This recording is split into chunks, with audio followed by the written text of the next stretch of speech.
아, 아.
이제 오늘 우리 주일 오전 예배 드리도록 합니다.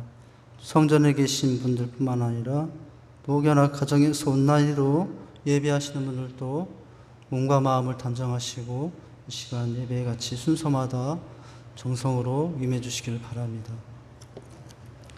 우리 다 같이 일어나셔서 찬양하심으로 예배 시작하도록 하겠습니다.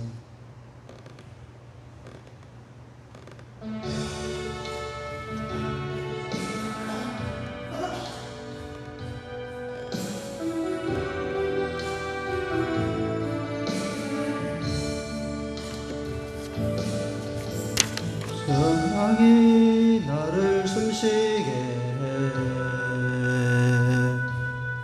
세상 어떤 어려움 속에도 주로 나를 돌보시며 세상 끝날까지 지켜주시네. 주 사랑이 나를 이끄시네. 내가 갈 수 없는 그곳으로 주의 사랑 나를 붙드시며 세상 끝날까지 인도하시네. 주님만이 내 아픔 아시며 주님만이 내 맘 어루만지네. 두 손 들고 찬양합니다. 어느 누구도 나를 향하시 주님의 사랑을 끊을 수 없네. 만이 내 능력이시며 주님만이 나의 구원이시네. 어느 누구도 나를 향하시 주님의 사랑을 끊을 수 없네. 주님만이 내 아픔 아시며 주님만이 내 맘 어루만지네. 어느 누구도 나를 향하시 주님의 사랑을 끊을 수 없네. 전능하사 천지를 만드신 하나님 아버지를 내가 믿사오며 그 외아들 우리 주 예수 그리스도를 믿사오니 이는 성령으로 잉태하사 동정녀 마리에게 나시고 본디오 빌라도에게 고난을 받으사 십자가에 못 박혀 죽으시고 장사한 지 사흘 만에 죽은 자 가운데서 다시 살아나시며 하늘에 오르사 전능하신 하나님 우편에 앉아 계시다가 저리로서 산 자와 죽은 자를 심판하러 오시리라. 성령을 믿사오며 거룩한 공예와 성도가 서로 교통한 것과 죄를 사하여 주신 것과 몸이 다시 사는 것과 영원히 사는 것을 믿사옵나이다. 아멘. 같이 앉으셔서 찬양하십니다.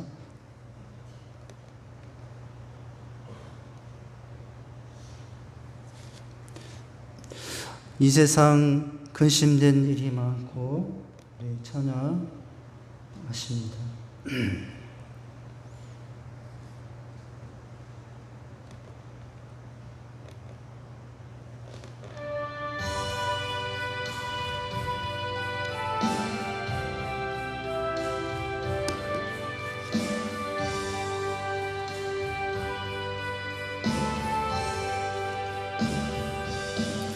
이 세상에 근심된 일이 많고 참 평안을 몰랐구나. 내 주 예수 날 오라 부르시니 곧 평안이 시리로다.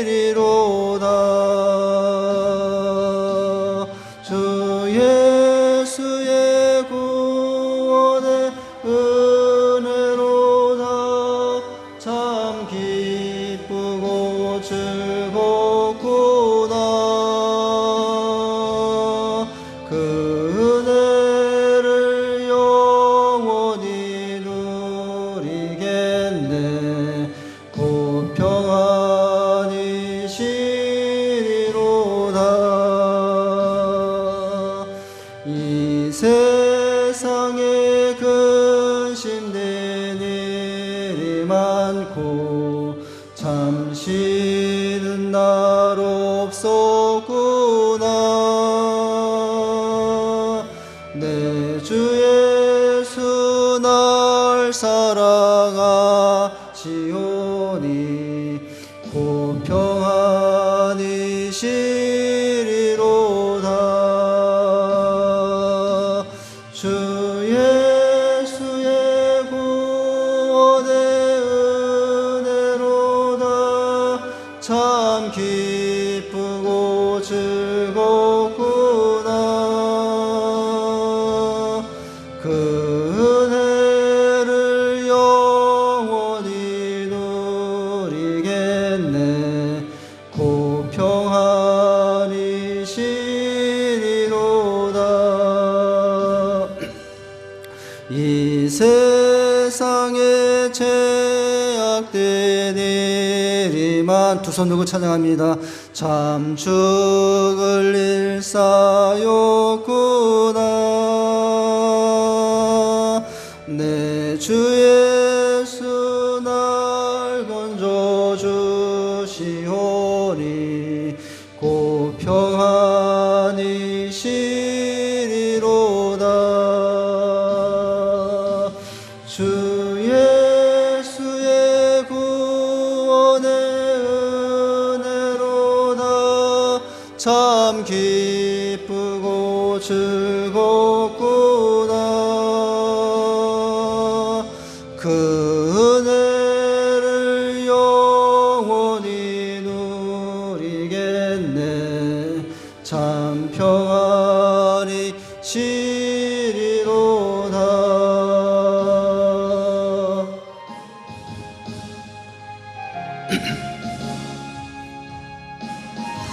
슬픈 마음 있는 사람 슬픈 마음 있는 사람 예수 이름 믿으면 영원토록 변함없는 기쁜 마음 얻으리. 예수의 이름은 세상의 소망이요 예수의 이름은 전국의 기쁨일세. 거룩하신 주의 이름 너의 방패 삼아라. 환난 시험 당할 때에 주께 기도드려라.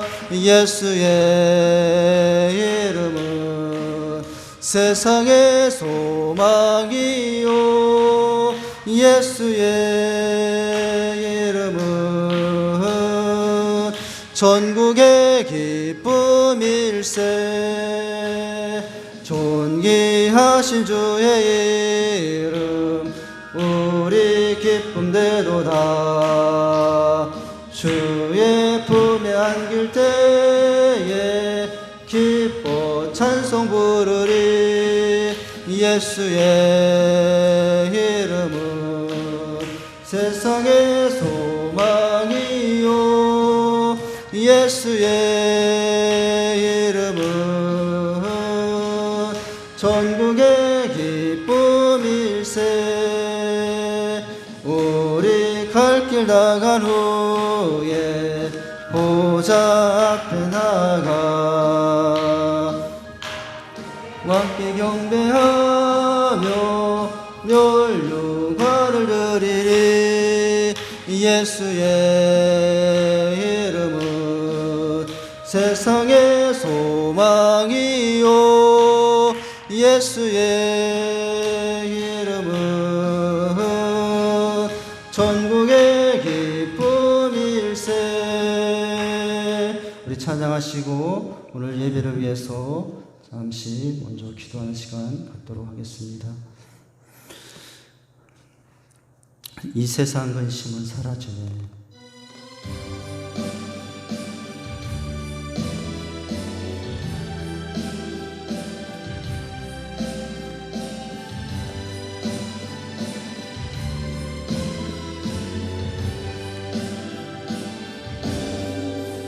내 마음에 근심 있느냐. 어둠 길로 행하느냐. 우리 주 예수 바라봄으로 밝은 빛 찾아오리.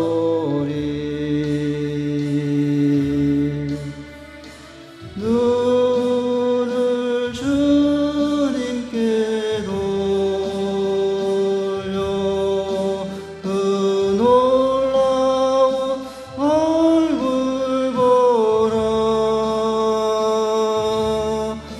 주님은 내 영광의 빛 앞에 세상 근심은 사라지네.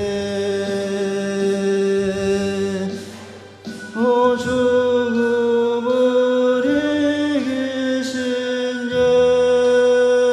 예수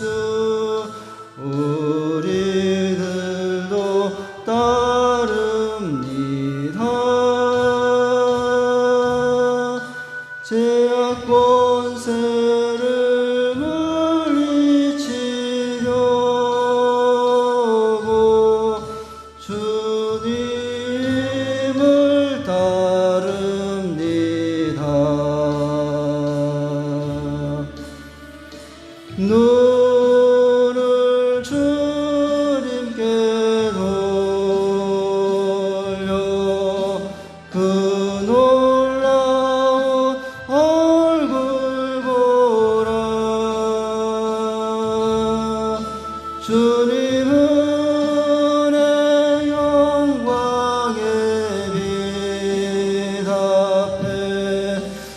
세상 근심은 사라지네. 마지막 줄입니다. 주 말씀은 편치하도다.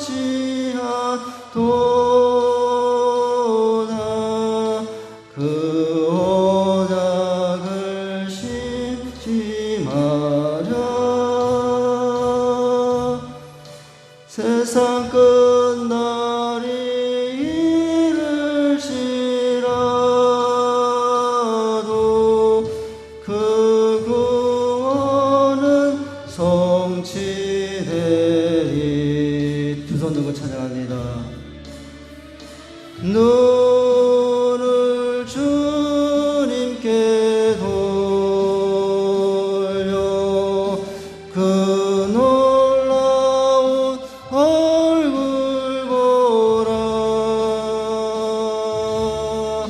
주님은 내 영광의 빛 앞에 세상 근심은 사라지.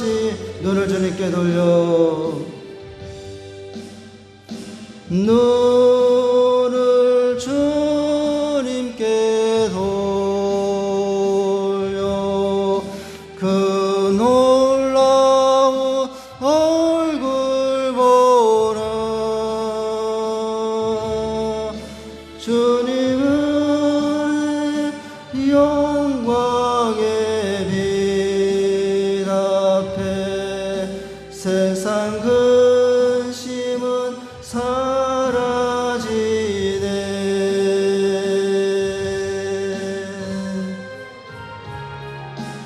이 시간은 한 주간의 삶을 돌아보면서 참회와 회개하는 시간으로 다 같이 기도하시며 나갑니다. 하나님, 연약한 부족한 인생이었음에도 이 시간 불러주시고 주의 은혜 앞에 예배하게 하심을 감사합니다. 이 시간도 자복하며 통회한 마음으로 주께 나아가 기도하며 나아가오니 오늘도 우리의 예배를 흠양하여 받아주시옵소서. 다 같이 기도하십니다.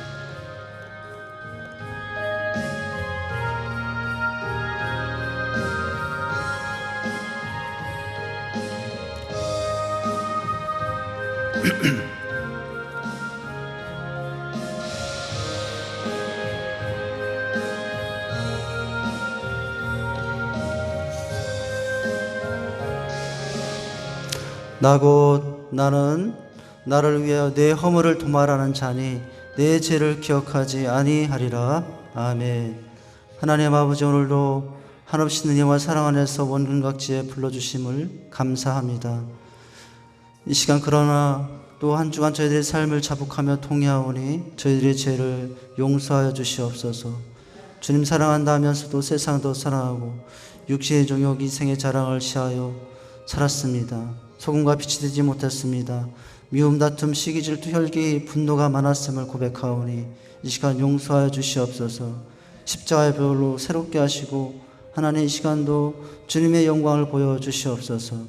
이 시간도 그 은혜에 감사하며 신령과 진정으로 예배하는 귀한 시간 되게 하여 주시옵소서. 예수님 이름으로 기도하옵나이다. 아멘. 주보에 보시면 이번 주 광고 말씀 몇 가지 알려드립니다. 3번입니다.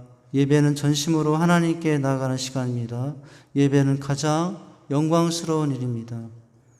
4번, 금주는 실내 50 미만 완화로 인원 분산 후에 1부 오전 9시 예배와 2부 오전 10시 50분 예배로 분산하여 진행 중에 있습니다.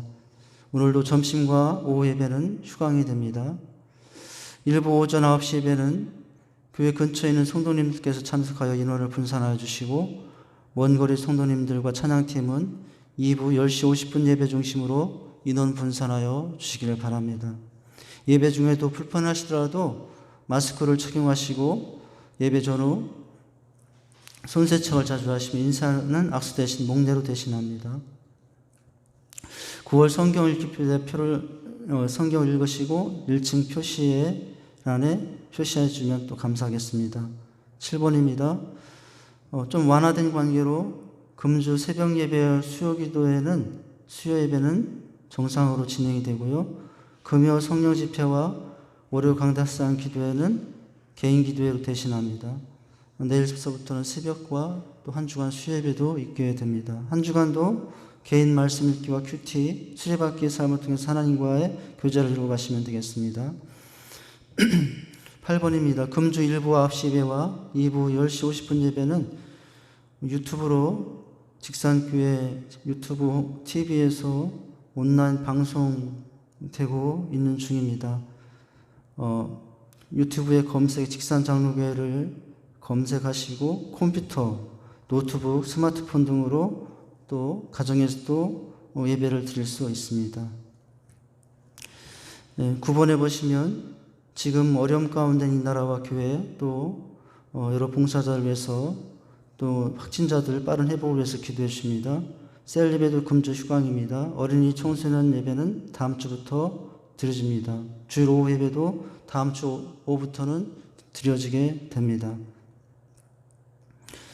12번인데요. 행복모임과 야육 진행이 주변 상황 때문에 또 한 달 정도 연기가 돼서 10월 첫 주부터 이제 예정으로 되게 되겠습니다. 전교인 리더 캠프는 코로나 관계로 5주간 분산같이 될 예정으로 있습니다. 금주청소는 6살 가족입니다. 중식봉사 오늘 없고요.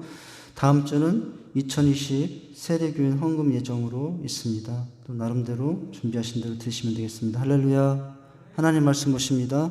하나님 말씀은 시편입니다. 16편 1절에서 11절까지 말씀 교독합니다. 다음 주부터는 이제 일부 예배가 없을 겁니다. 원래 정상적으로 10시 50분 예배로 이제 다음 주부터는 회복이 됩니다. 이 시간에 오시는 분들은 다음 주 차고 없도록 이렇게 해주시면 되겠습니다. 시편 16편 1절에서 11절까지 교독하여 봉독합니다. 제가 먼저 1절 읽습니다. 하나님이여 나를 지켜주소서. 내가 주께 피하나이다.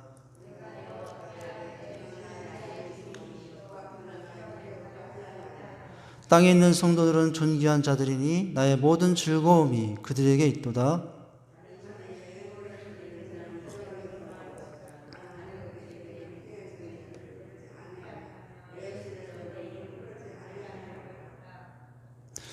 여호와는 나의 산업과 나의 잔의 소득이시니 나의 분깃을 지키니이다.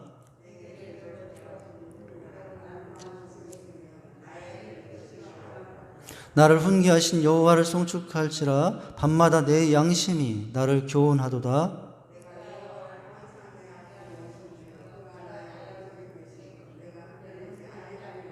이러므로 나의 마음이 기쁘고 나의 영도 즐거워하며 내 육체도 안전히 살리니.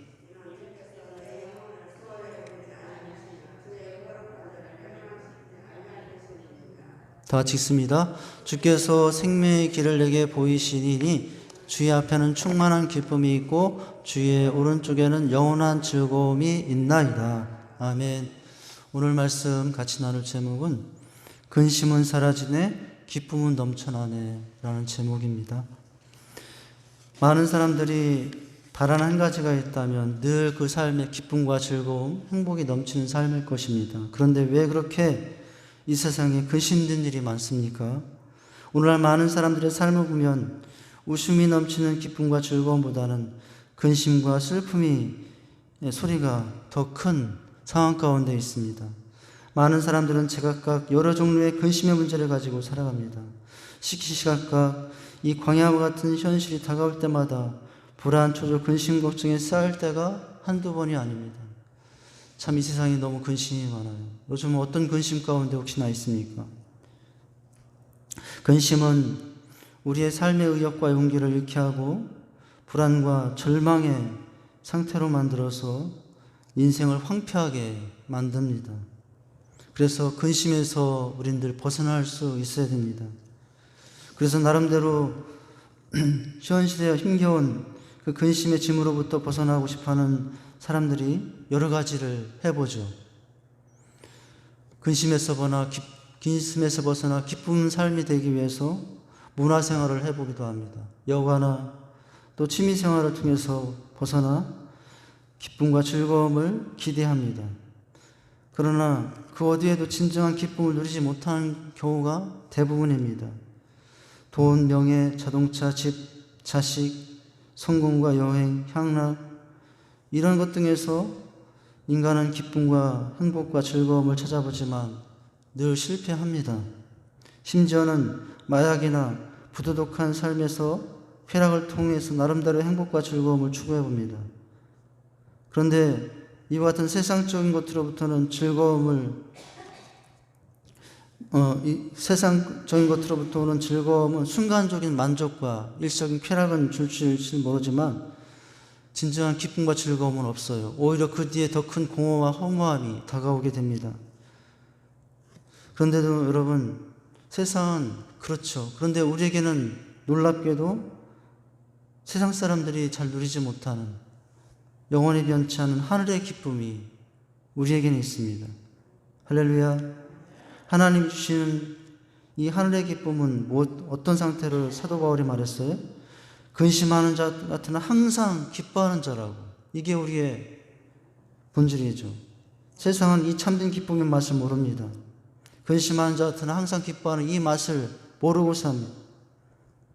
세상은 성도들을 더 많은 눈물과 근심과 수고의 짐으로 인생을 그렇게 보지만 오늘 우리들의 실상은, 성도의 실상은 강물과 같은 평화와 흘러넘치는 기쁨으로 사는 자들이 바로 우리 성도들이라고 할 수가 있습니다.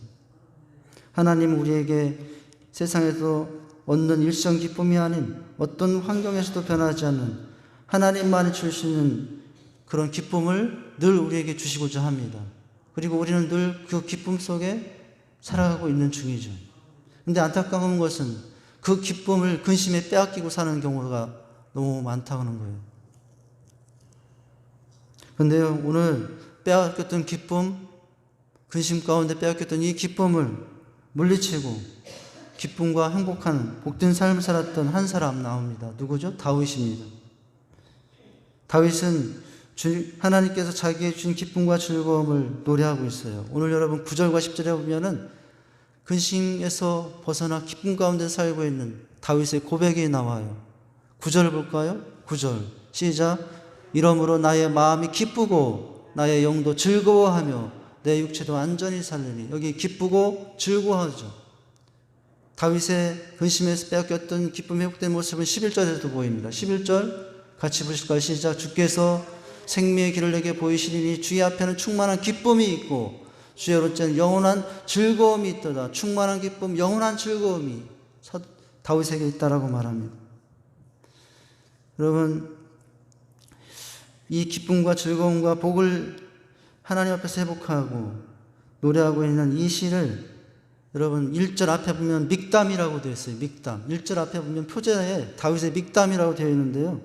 이 믹담이라는 말은 황금덩어리라는 말의 의미랍니다. 황금덩어리.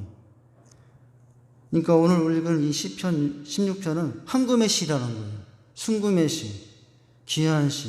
어떤 것보다도 가치 있는 고백이 담겨있는, 아름다운 고백이 담겨 있어서 그 가치가 너무나 커서 무슨 시라고요?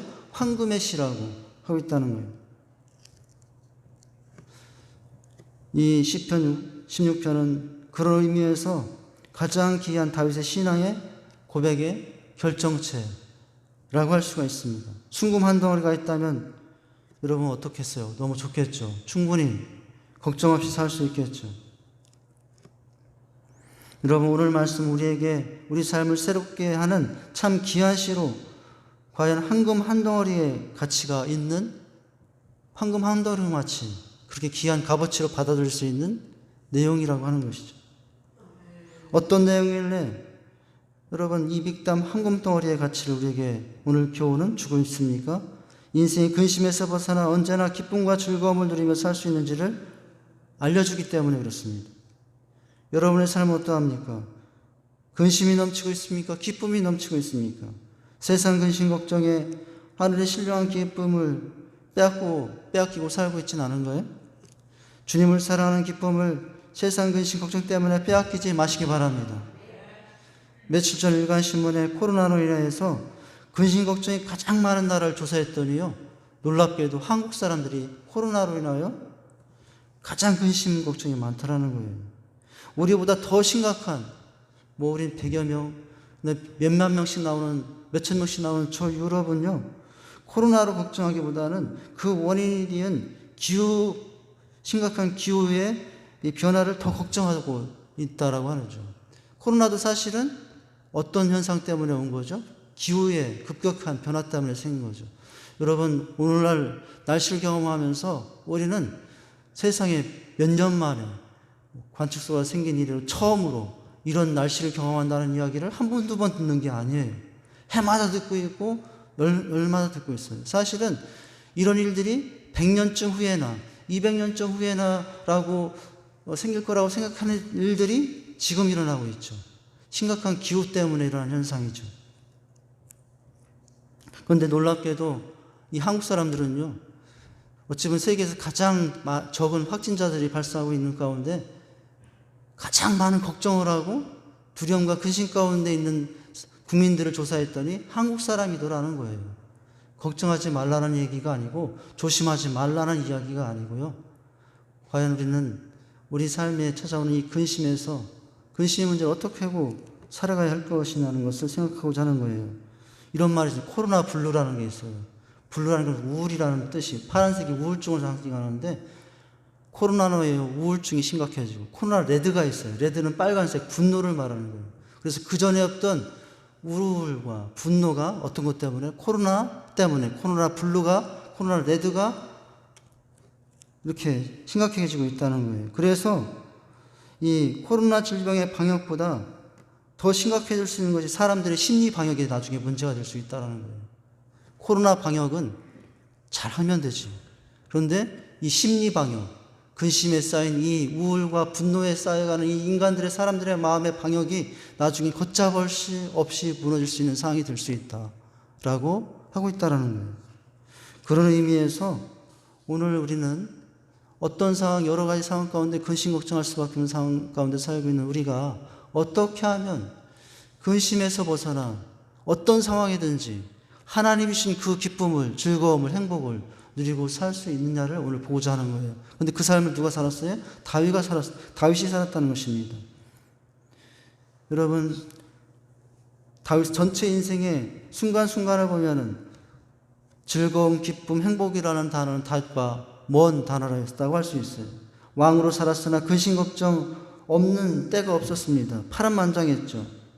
그러나 은혜를 깨닫고 나니 어떤 상황에서도 다윗은 어떻게 하고 살았어요? 근심 걱정, 분노가 아니라 다윗은 어떤 상황 가운데도 기쁨을 누리고 즐거워하며 복된 삶을 살았다는 거죠. 잠시 물론 근심 걱정에 이런 경우도 있었지만은 완전히 기쁨을 빼앗기지는 않았다는 것입니다. 그렇다면 다윗은 어떻게, 여러분, 자신을 짓눌러 오는 이 근심에서 벗어나 기쁨이 넘치고 즐거움이 넘치는 삶을 살았을까요? 첫 번째는, 여러분, 첫 번째 비결은 뭐예요?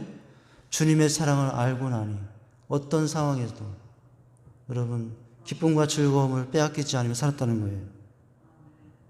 참된 영혼의 기쁨과 즐거움과 안식은 바로 하나님과의 바른 관계에서만 주어집니다. 지금 우리가 각자의 다양한 풍랑 앞에서 놀라며 두려워하고 근심하는 이유는 주님이 내게 어떤 분이며 어떤 은혜를 베풀 수 있는 분인지를 잊었기 때문에 오는 것입니다. 하나님이 보이지 않고 세상만 보이면 기쁨은 사라지고 걱정, 근심이 살 수밖에 없습니다. 그런데 다윗은 근심을 쌓일수록 누구를 기억하기 시작했어요? 하나님을 기억하기 시작했습니다. 하나님 기억하기를 힘썼습니다. 다윗이 얼마나 하나님과 관계를 잊지 않으려고 힘썼는가, 오늘 말씀에서 얼마나 다양하게 고백하고 선언하는가를 보면 알 수 있어요. 여러분, 2절에 보면 다윗이 하나님을 기억하기를 이렇게 고백합니다. 어떻게 해요? 2절 한번 읽어볼까요? 시작. 내가 여호와께 아뢰 주는 나의 주님이시오니 주밖에는 나의 복이 없나이다. 누구밖에는? 주밖에는 나의 복이 없나이다. 여러분, 하나님을 기억하기를 힘썼던 이 다윗이 근심을 또돌이 물리칠 수 있었던 9절이 8, 9절에 나오죠. 여러분, 8절을 읽어볼까요? 어떻게 하나님을 기억하고 있습니까? 시작.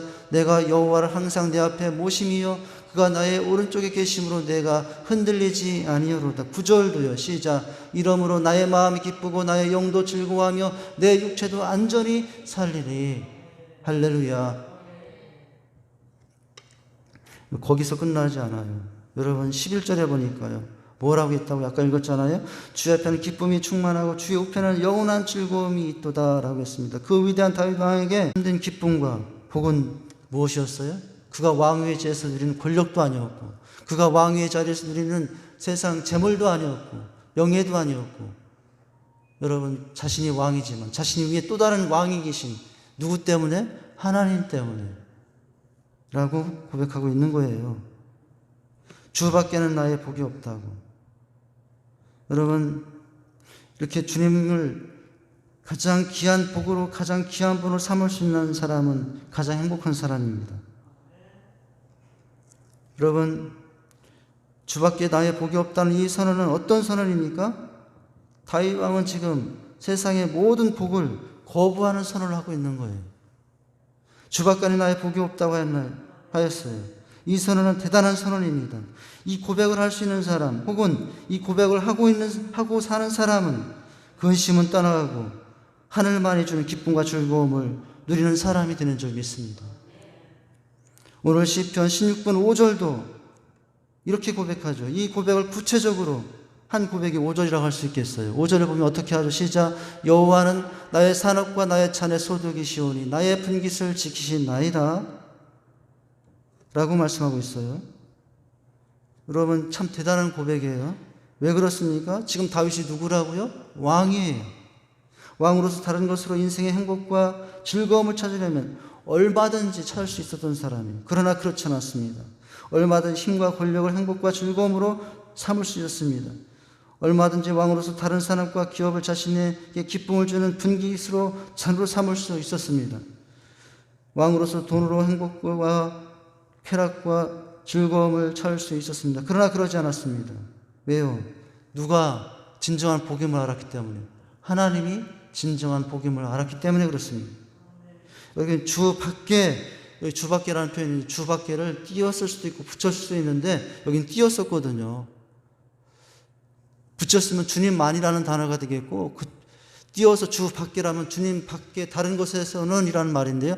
일단 두 가지는 거의 비슷한 의미가 있어요. 띄었든 같이 썼던 같은 의미가 있겠는데 무엇이죠? 하나님 외에 다른 곳에는 복이 없다라고 고백하며 살았기 때문에 그는 근심에서 벗어나 기쁨과 즐거움을 누리고 산 줄 믿습니다. 여러분 이 세상 좋은 것을 다 합해도 단 한 분 하나님보다 더 좋을 수 없다는 고백인 거예요. 하나님이 나의 전부라는 고백인 것입니다. 이런 고백은 자신에게 이르는 모든 일에 하나님의 섭리와 계획이 있다고 믿을 때 할 수 있는 고백입니다. 이렇게 하나님을 고백하며 관계 맺으며 살 때 근심은 왔다가도 떠나는 것입니다. 그 자리에 기쁨과 즐거움이 넘치게 되는 것입니다. 다윗이 이런 고백을 여호와께 올려드렸을 때 하나님이 얼마나 좋아하셨겠어요. 여러분 우리도 마찬가지입니다. 다윗처럼 수많은 근심에 짓눌리고 극심한 괴로움 속에서도 근심하고 낙심하고 절망하기보다는 여러분 하나님을 바라보기를 포기하지 않을 때 하나님이 여러분 우리를 근심에서 벗어나 기쁨과 즐거움으로 인도하는 줄 믿으시기 바랍니다. 하박국도 같은 고백을 했어요. 나는 여호와로 인하여 즐거워하며 나의 구원의 하나님으로 인하여 기뻐하리로다. 바울도 비슷했습니다. 모든 것을 해로 여기면 주 예수 그리스도라는 짓이 가장 고상함이라. 내가 그를 위하여 모든 것을 잃어버리고 배설물로 여기면 그리스도를 얻고 그 안에서 발견되려 함이라 라고 했습니다. 하박국처럼 없고 없는 중에도 누가 있으니? 하나님이 있으니. 사도 바울 얼마나 대단한 배경을 갖던 사람입니까? 그런데 그것을 다 배설물론이고 하나님 중심으로 사니 어떤 상황에서도 근심 대신 기쁨과 즐거움을 누리고 살게 된 줄 믿습니다. 찬송가 주 예수보다 귀한 것은 없네 작사한 밀러 여사는 이렇게 고백하죠. 주 예수보다 귀한 것은 없네. 이 세상 부귀와 바꿀 수 없네. 세상 즐거움 다 버리고 세상 자랑 다 버렸네. 주 예수보다 귀한 것은 없네. 이 찬양은 이 밀러 여사가 주님에 대한 전적인 사랑과 기쁨과 즐거움을 이렇게 표현한 거예요. 찬송가 작사의 여왕이라고 불려진 페니 크로스비도 같은 고백을 했죠. 주의 음성을 들으니 사랑하는 말을 써. 주의 보좌로 나갈 때 어찌하니 기쁠까? 예수께로 가면 나는 기뻐요. 근심 걱정 없고 정말 즐거워. 누가 근심에서 벗어나 가장 행복하고 즐겁고 기쁜 사람이 됩니까? 다윗처럼, 사도 바울처럼, 하박국처럼, 밀로 여사처럼, 크로스비 여사처럼 주님만을 절대적인 복으로, 즐거움으로, 기쁨으로 삼는 사람인 줄 믿으시길 바랍니다. 여러분, 오늘 말씀을 이 하나님을 의지하고 하나님을 복으로 삶은 이 구체적인 내용들을 조금 나누어서 오늘 살펴본다면, 성도가 근심에서 벗어나 하나님과 기쁨과 즐거움을 사는 구체적인 복이 어떤 것이냐는 것을 표현한 것을 조금 구체적으로 보면 8절에 하나님을 모시고 사는 거래요. 하나님을 어떻게 하고 산다고요? 모시고 산다고요. 8절을 보실까요? 시작. 내가 여호와를 항상 내 앞에 모심이요 그가 나의 오른쪽에 계심으로 내가 흔들리지 아니하리라. 모신다는 말을, 이 모신다는 말을 조금 생각해 보시기 바랍니다. 여러분 정말 하나님 모시고 있습니까? 여호와를 기업으로 삼은 사람은 하나님을 항상 모시고 삽니다. 이것이 다윗이 근심에서 벗어나 복되고 즐거움이 넘치는 복된 삶을 살 수 있었던 이유가 여기에 있었습니다. 항상 이렇게 모신다는 것은 작은 일이나 큰 일이나 주님 앞에 사는 것을 말하는 것입니다.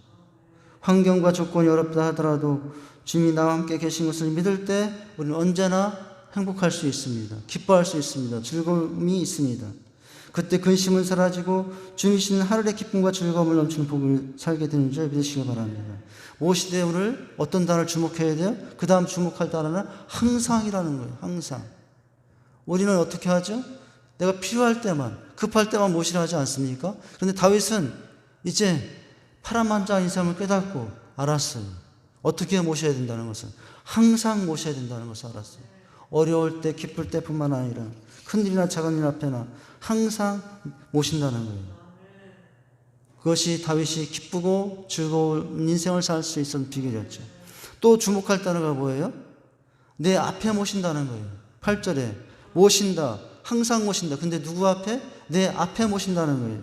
이 내 앞에라는 단어를 좀 생각할 필요가 있습니다. 뭐죠? 다르게 말하면 나는 하나님보다는 앞서지 않겠다는 거예요. 모든 것을 앞서가시는 주님께 맡기고 따르며 살겠다는 것입니다. 거기에 무엇이 있었어요? 근심이 대신에 기쁨이 있는 것입니다. 하나님을 앞세우고 살면 내 마음대로 못하고 느리고 조금 답답한 것 같아도 근심이 되지 않습니다. 느려도 답답해도 거기엔 하늘의 기쁨이 있는 줄 믿으시길 바랍니다. 여러분, 그러면서 어떻게 한다고요? 내 우편에 계심으로 흔들리지 않는다라고 하고 있어요. 여기 오늘 말씀해 보면은 앞에라는 단어 나오고 우편에도 나오고 하나님이 어떻게 두 분이신가? 앞에 옆에 다 있게. 근데 그런 의미는 아니고 여기 보면 우편이라는 단어는 오른쪽, 바로 옆에 동행, 함께를 의미하는 거예요. 하나님이 나보다 내 삶이 하나님을 앞서지 않지만 나는 내 옆에 누구와 늘 걸음을 같이 하며 산다는 거예요? 하나님과 동행하며 산다는 거예요. 그가 근심에 빠지지 않고 기쁨을 살 수 있었던 것은 바로 곁에 누구와 함께 살았기 때문에요. 우편에 계신 하나님과 함께 살았기 때문이에요. 그렇기 때문에 오늘 무엇 한다고요? 요동하지 않는다, 흔들리지 않는다라고요. 여러분, 사실은 우리가 흔들릴 수 있어요. 요동할 수 있습니다. 근데 여기 요동하지 않는다는 것은 이렇게 흔들리지 않는다, 전혀 미동하지 않는다는 의미가 아니에요. 이 말씀은 조금 흔들릴지라도 중심까지 무너지지는 않는다는 거예요. 여러분 살면서 어떻게 조금도 흔들리지 않을 수 있습니까? 흔들리는 것을 신앙이 없다고 여러분 쉽게 정지하지 마세요. 나도 흔들릴 수 있어요. 이 목사도 흔들릴 수 있어요. 여러분 누가 흔들립니까?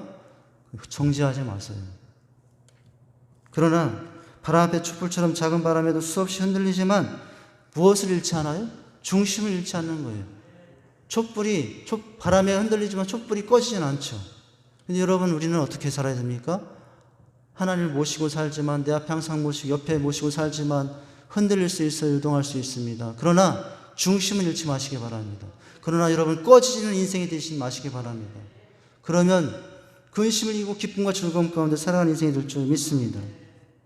여러분 오늘 그러면서 1절에 보니까 그런 태도로 오늘 다윗은 어떻게 하며 산대요? 죽게 피하며 산대요. 여러분 1절 말씀 한번 보세요. 하나님이여 나를 지켜 내가 누구께 피하나이다? 죽게 피하나이다. 여러분, 왕이에요. 왕은 피할 곳이 많은 사람이에요. 그 나라 땅 전체가 곳곳이 다윗이 피할 곳이에요.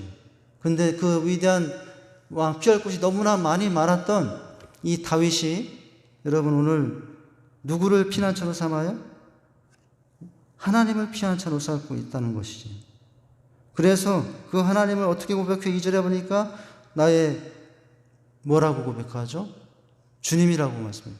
2절 한번 읽어보시죠. 시작. 내가 여호와께 아뢰되 주는 나의 주님이시오니. 주밖에 나의 복이 없. 주님이 나의 주님. 또 다른 말로 말하면 주인이시오니 라고 하고 있어요.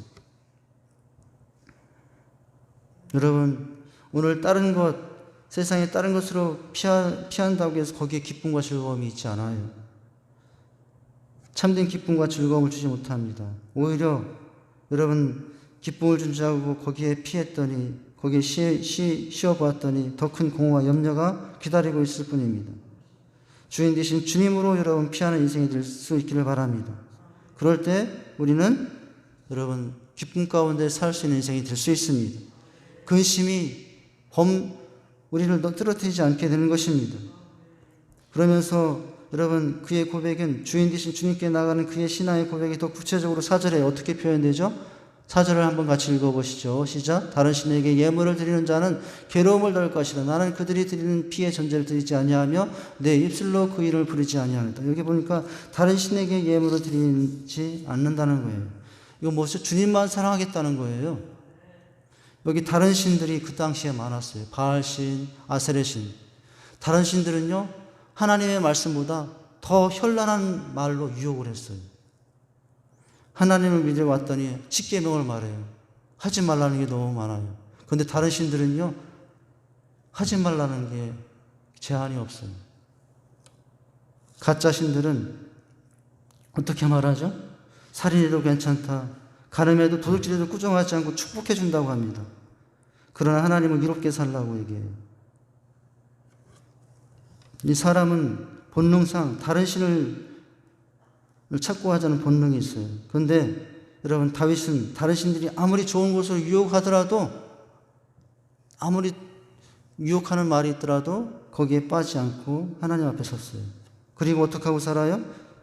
여러분 오늘 하나님 기억함으로 기쁨으로 살았던 다윗의 그 삶에 여러분 또 한 가지 이유는 바로 7절이에요. 훈계를 기뻐하며 살았다는 거예요. 여러분 7절에 보면 다윗이 어떻게 했죠? 시작. 나를 훈계하신 여호와를 송축할지라. 밤마다 내 양심이 나를 교훈하도다 라고 했어요. 여러분 누군가 교훈하고 훈계하는 거 좋습니까? 사실은 그렇게 듣기가 좋지 않더라고요.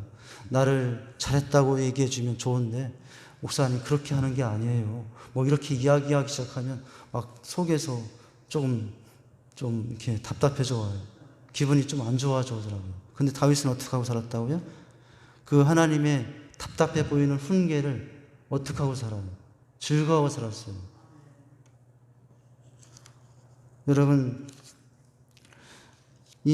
근데 어떨 때, 밤마다, 인생이 어려운 시기 때마다 오히려 하나님의 훈계를 기뻐하며 거기에 사니 그 훈계를 힘입어 근심에서 벗어나 여러분 기쁨 가운데 살았다는 이야기가 되는 것입니다.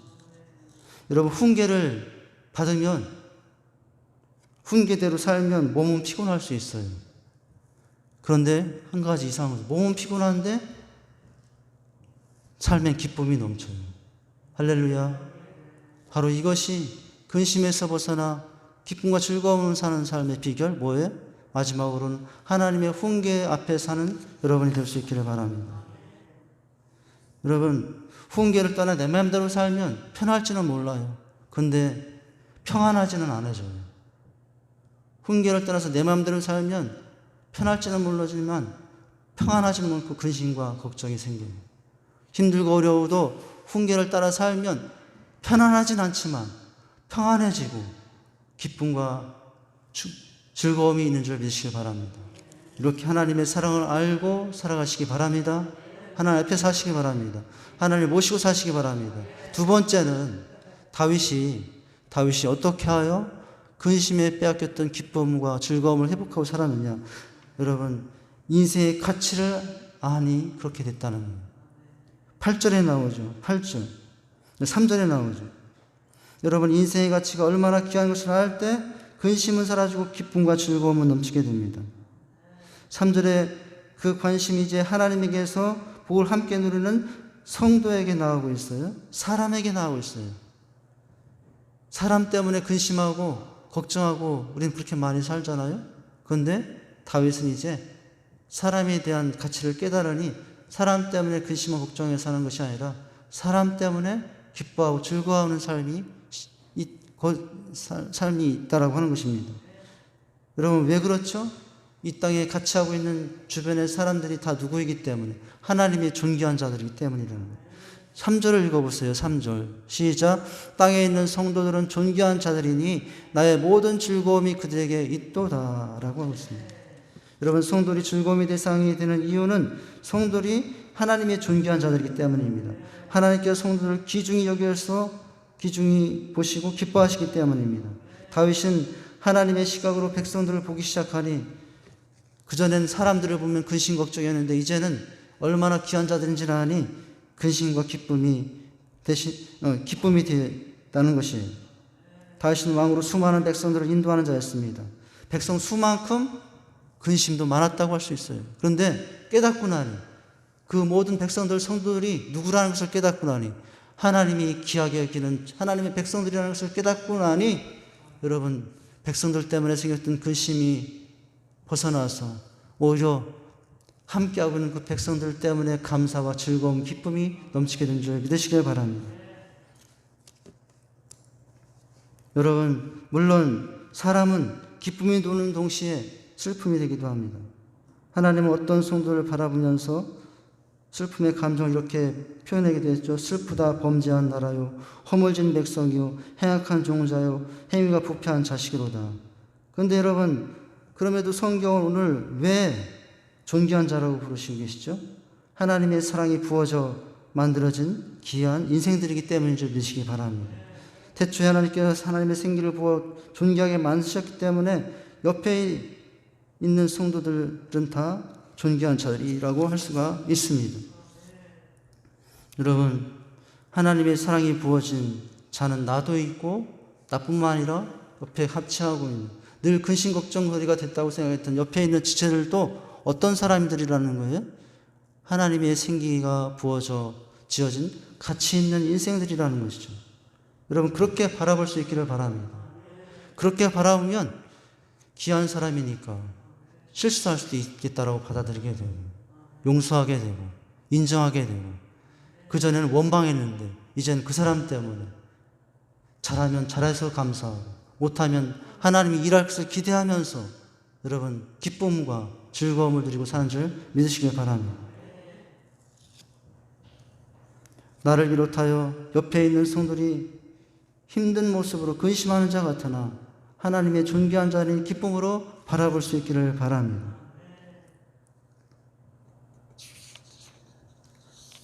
여러분, 우리는 혼자 가지 않습니다. 하나님을 모시고 사랑하며 살지만, 그래서 하나님 때문에 기쁨과 은혜를 누리고 살지만 하나님께서는 또 은혜스럽게도 혼자 가지 않도록 누구를 허락하셨어요? 옆에 있는 성도들을 허락해 준 줄 믿으시기 바랍니다. 믿음으로 사랑하고 섬기며 서로 위해 기도하는 옆에 있는 성도들이 보니 이제 기쁨이 넘쳐요. 그런 성도들이 옆에 있으니 근심은 사라지고 기쁨이 넘치게 됩니다. 우리는 이같이 환난과 핍박이 많은 이 세상에서 같은 믿음의 길을 걷고 가고 있다는 사실을 귀하게 여기시기 바랍니다. 기쁨으로 여기시기 바랍니다. 나만 홀로 하나님께 피하는 것이 아니고 나만 홀로 하나님의 복의 근원을 삼고 있다면 그 믿음의 길이 외롭고 힘들 거예요. 그런데 이 환난과 핍박이 많은 이 세상, 근심 많은 이 세상을 누구와 같이 지금 지내고 있습니까? 옆에 존귀한 하나님의 백성들과 함께 있으니 여러분 그 인생들로 인하여 기쁨과 즐거움으로 살아갈 수 있기를 바랍니다. 내가 포기하라고 해도 내 주위에 하나님이 뿌려놓으신 신실한 존귀한 백성들이 살아가는 것을 보면서 그분도 저렇게 사는데 라고 격려받으며 다시 일어나는 은혜가 나에게 있게 되는 것입니다. 옆에 있는 분들을 그래서 더욱 귀한 것입니다. 그들 때문에 근심이 사라지고 기쁨이 넘치게 되니 얼마나 감사한 일입니까? 여러분, 옆에 서로에게 어떤 세상적인 인간적인 큰 도움은 비록 줄 수 없는 모습으로 생활하고 있어도 그분이 하나님의 복의 근원으로 삼고 서 있는 것을 볼 때 여러분, 나도 하나님을 붙잡고 설 수 있게 되니 여러분, 기쁨이 넘치는 삶이 되지 않겠습니까? 할렐루야. 마지막으로는 여러분, 하나님의 사랑을 아니, 두 번째는 여러분, 옆에 있는 성도들의 존귀함을 아니, 마지막으로는 우리가 있게 하신 터전의 귀함을 아니, 우리는 근심과 걱정에서 벗어나 기쁨과 즐거움으로 살 수 있게 된다는 거예요. 여러분, 하나님께서 나에게 주신 이 삶의 현장이 있습니다. 근데 여러분, 어떻게 되죠? 근심은 그 현장이 하나님이 주신 것이라고 하는 것을 고백하고 살 때 여러분, 그 주신 곳에서의 삶이 어떤 형편이든지 간에 여러분, 근심 대신에 기쁨과 즐거움을 누리며 살게 되는 줄 믿습니다. 내가 허락된 가정, 남편, 아내, 자녀, 직장 동료, 이웃이 하나님께서 줄로 재어준 사람들이다 라고 말씀하고 있어요. 여러분, 6절을 보실까요? 6절 마지막인데요. 시작. 내게 줄로 재어진 구역을 아름다운 곳에 있으며 나의 기업이 실로 아름답다. 여러분, 다윗은 근심이 많을 수밖에 없는 중에도 기쁨과 즐거움으로 살 수 있게 된 것은 자신이 있는 곳, 있게 하신 곳이 누가 주신 곳이라는 거예요? 하나님이 주신 곳이라는 거예요. 자기의 생활터전 구역 기업을 하나님께서 재워주셨다는 거예요. 여러분, 줄로 재워줬다라는 표현을 좀 주목해 보세요. 줄은 일치에 착오도 없이 계산하여 할 때 쓰는 게 줄이에요. 그런데 하나님께서 내가 지금 나는 이곳이 부족하다고 생각하는 지금 이 삶의 현장, 가정, 직장일 수 있어요. 내가 왜 이런 곳을 주셨나라고 근심 걱정 가운데 있는 현장이 있을 수 있어요. 그런데 그 현장을 오늘 말씀해 보니까 어떤 현장이라고요? 하나님이 줄로 재어진 현장이라는 거예요. 할렐루야. 세상적으로 보면 척박한 땅인데 아름답다라고 했습니다. 왜요? 하나님이 한치 오차 없이 재어주신 곳이 바로 내가 있는 곳이기 때문이에요. 내가 있는 곳 때문에 늘 근심 걱정 많잖아요. 이곳을 벗어나 더 좋은 곳을 찾고 싶은 욕심도 있잖아요. 그런데 여러분, 먼저 하나님이 있게 하신 지금의 그곳, 지금의 여기, 그 가정, 지금 하나님께서 허락하신 내 남편, 내 자녀, 여러분, 아내, 직장 동료, 이웃을 하나님이 주신 사람들로 현장으로 여러분 여기시고 사시기 바랍니다. 그럴 때 우리는 기쁨의 삶을 살아갈 수 있는 거예요. 여러분, 내게 주신 것이 하나님이 줄로 지어진 아름다운 곳이라는 것을 늘 기억하시고 사시기 바랍니다. 우린 늘 10평에서 20평, 20평에서 30평 그것만을 기대하고 살죠. 여러분, 늘 그렇게 살면 평생 기쁨과 즐거움이 없어요. 10평일 때는, 20평일 때는 30평 놓고 살아서 슬픔이고 극심이고. 그런데 비록 13평, 제가 결혼했을 때 13평짜리에서부터 시작했거든요. 방 한 칸 부엌 바로 있는 곳. 그때 참 행복하죠. 다 쉬는 초에 행복하잖아요. 근데 여러분, 감사와 기쁨은 바로 지금 있는 그곳, 비록 현실, 척박한 현실이고 부족한 현실처럼 느끼는 지금 있게 하신 그곳, 바로 이 직산교회, 바로 내가 살고 있는 우리 집, 우리 그곳이 하나님이 줄로 재어진 구역이라는 사실을 기억할 수 있기를 바랍니다. 참 불편한 곳일 수 있어요. 그러나 여러분, 그 불편한 곳에서 근심에서 벗어나 기쁨으로 살 수 있는 비결은 뭐예요? 이것도 누가 주신 것이라고요? 하나님이 착오 없이 오차 없이 한치의 현차 없이 줄로 재우신 곳이라는 사실을 기억하고 사시길 바랍니다. 찬양하시고 기도하죠. 여러분, 그 세상 근심 사라지고 기쁨이 찾아오는 은혜는 주님의 사랑을 알고 살 때, 자신의 가치를 알고 살 때입니다. 터전의 귀함을 알고 살 때인 줄 믿습니다. 할렐루야. 찬양하시고 잠깐 기도하도록 하겠습니다.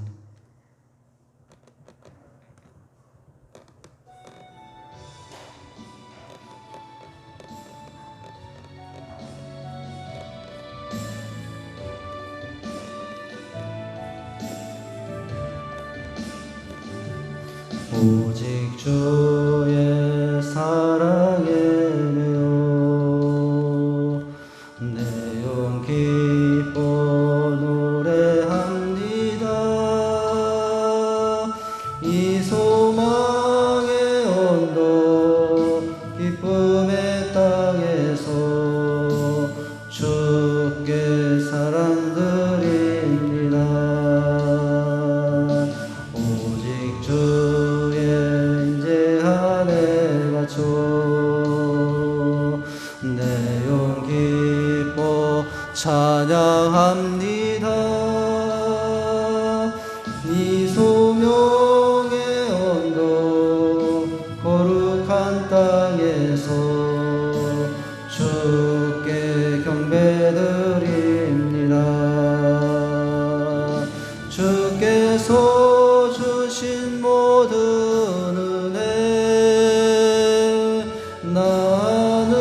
주 따르렵니다. 주께 내 삶들이 마지막으로 찬양합니다. 오직 주의 사랑에 매여 내 영 기뻐 노래합니다. 다 같이 일어나셔서 찬양합니다. 소망의 온도 기쁨의 땅에서 주께 사랑 드립니다. 오직 주의 힘제 안에 갇혀 내 영 기뻐 찬양합니다.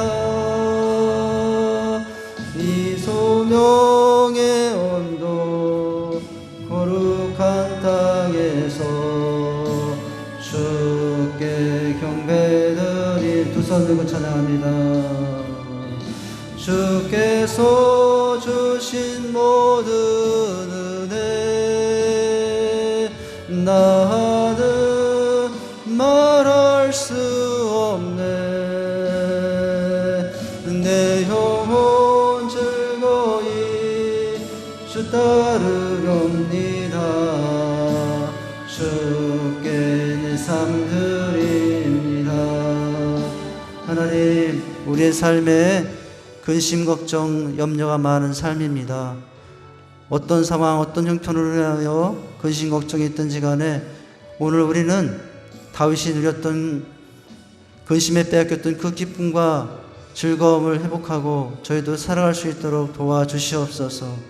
하나님의 사랑을 알고 살 때, 우리 인생의 가치를 알고 살 때, 또 우리가 있게 하신 곳이 얼마나 귀한 곳인지를 알고 살 때 근심은 떠나고 기쁨과 즐거움이 넘치는 복된 삶이 될 줄 믿습니다. 그런 삶이 되게 하여 주시옵소서.